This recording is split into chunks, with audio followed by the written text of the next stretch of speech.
Hello, hey. This is a video response to your last video to me. I meant to do this a lot sooner a while back, and for whatever reason, things that keep popping up on me. So anyway, touch real quick on a few of the points you made in your last video. You asked about the lack of the church's statements, the early church's statement against slavery. Well, you know, I would just say that if you studied early church history, you will see a definite movement away from the slave system as practiced in the Roman the Roman Empire. Christians were known for selling themselves to buy food for the poor, but they were also known for buying slaves out of the system and rescuing slaves from the slave trade. And you see a definite move towards abolition in the early church.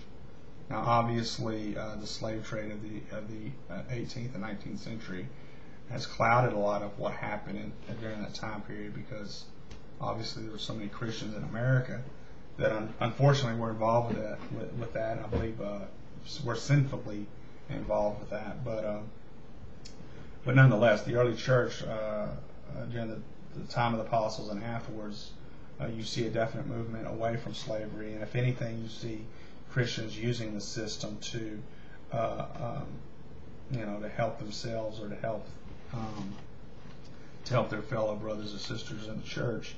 In my last video, I did talk a lot about the Old Testament because I just assumed that's what you were asking about. So I'm sorry if I didn't answer your question earlier. But in the New Testament, I think ultimately, as far as the question is, would I be for reinstating slavery today? I don't think so. I mean, in the New Testament, you're talking about a slave system that was administered by an empire. I mean, we're not an empire; we're a republic. I don't think it worked very well, you know. That's the simple answer. The other answer, obviously, is, you know, we're not talking about an institution that's regulated by an inspired law of God. We're talking about a mere human institution. I don't think, you know, I'm not sure. I'm not sure as far as how close it was to the slave system that's practiced in America before the Civil War, but there's indications that it was different. But even so, I still don't think it would work very well for our system of government and our society. So no, I'm not for that. You know, you ask again, going back to the issue of the church and how do Christians view it. Well, Christians just simply viewed it as an institution, and like I said, they used it to better themselves. They used it to, and I don't say better themselves. Like I said, you see a movement in the church away from it. Christians typically, there's lots of evidence that Christians did emancipate their slaves, and lots of Christians not going into or not selling themselves into slavery. Clearly, there was a movement in the early church away from the system. You hit on this issue of voluntary slavery. You know, the main thing with that is what's sanctioned in the old Mosaic Law, and that's where I spent a lot of time talking about entry. With the Roman system, it was a mixed bag. You could have people that sold themselves into slavery, but you also had people that were slaves via the slave trade or other means.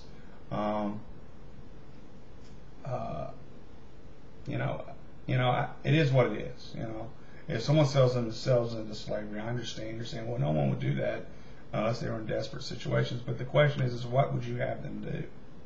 I mean, there was no food stamps. There's no unemployment. I mean, it. You know, I don't know. I just the Roman system was a little different, and as far as the Mosaic Law, as far as I can tell, the only thing that was approved was the self-selling. The slave trade itself would have been condemned because of Exodus 21:16, and it was condemned again in 1 Timothy chapter 1 verses 9 and 10. You made the point that the vast majority of Roman slaves were captives. That may have been true up to about the 2nd century BC, but I don't know about the time of Christ or the apostles. A lot of your major conquests happened before Christ was born. It's very possible that a large percentage of your slaves were slaves via different means. I know the slave population was immense. It was anywhere from 60 to 80 million people, a lot of people. As far as what percentage were captives, I'm not really sure. I don't think it was as much. It is as much as you think it may, as you suggest. It could have been. I don't think so, though, because of the fact that a lot of the major conquests had already taken place by the time the New Testament was written. Giving up their rights. Well, I don't know. What kind of rights did the regular citizens have in the Roman Empire? I don't know. I mean, I'm sure they did. I mean, but we all submit our rights to certain things on a regular basis, even in a free country. So I don't know.